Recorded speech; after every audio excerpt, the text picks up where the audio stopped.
What are your holy sites? Mecca, Medina, Jerusalem. Mecca wal Medina wal Quds. You really have to get that through your head. This needs to be a reactionary response to you. That when you think of the sacred sites in Islam, Jerusalem needs to be a reactive response. It should not be something that you have to think about. When it comes to Jerusalem and that land, there is no compromise. Imagine for a second somebody coming to you and you hear about some power coming into Mecca and Medina and saying, all right, we're going to take over now, and then they're going to negotiate with you what you can and can't do. As a Muslim, will you accept that?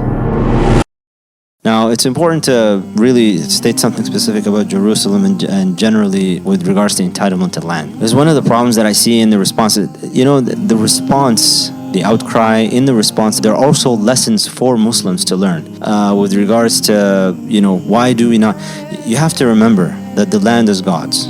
All land is God's. You're just somebody who's taking care of things while you're here until the time that you depart. So you don't actually possess anything. So you have to look at the response and think about, all right, is in our response a problem? If you browse around Arab Twitter, you will find many using the hashtags Al-Quds Arabiya. Jerusalem is Arab. It's an Arab land. Quds Asimatu Falastin Al-Abadiyya. Jerusalem is the capital of Palestine forever. What you basically see are these nationalistic, colonialist terms being utilized in liberation type of activism. And in that is a problem. But we'll get into that in a second. I just want to turn your attention to some things with regards to Jerusalem specifically, because we need to get out of this notion in our heads. We need to get it out that Jerusalem is some Arab land. Once you restrict it to Arab, you've basically said about 300 and some odd million people have a right to this land, whereas opposed to the rest of Muslims across the globe, 1.8 billion, so 1.5 billion Muslims, step aside. Your activism and your outcry should be in relation to, we want freedom. And it's almost like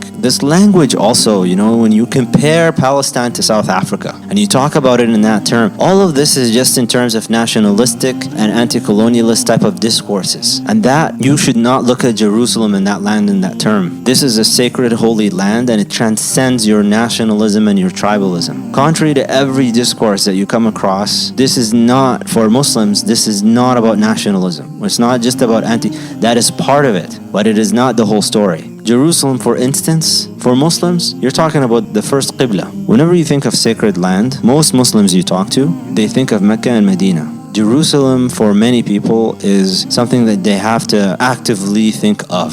The reflexive reaction is Mecca and Medina, of course, but then they have to think about Jerusalem. Jerusalem needs to become a reflexive response. What are your holy sites? Mecca, Medina, Jerusalem. Mecca wal Medina wal Quds. You really have to get that through your head. This needs to be a reactionary response to you. That when you think of the sacred sites in Islam, Jerusalem needs to be a reactive response. It should not be something that you have to think about. But unfortunately, the way that we talk about these sacred sites and the way that we talk about Jerusalem as an Arab land, it creates this cognitive distance for people, the psychological distance. And so we think about Palestine purely in terms of anti-settler efforts, BDS just for the sake of, apartheid. They think about all of these. They're useful. I don't want to say that don't do this. They're useful. But for Muslims, you need to remember that this is not about land possession per se. Yes, Palestinians have more right to it in land as inhabitants of it because they've been dispossessed. That is part of it. But there is a grand, bigger picture here. The thing is, when you think about these things in political terms and you think about them as deals, what are deals for? It's for compromise. It's for you to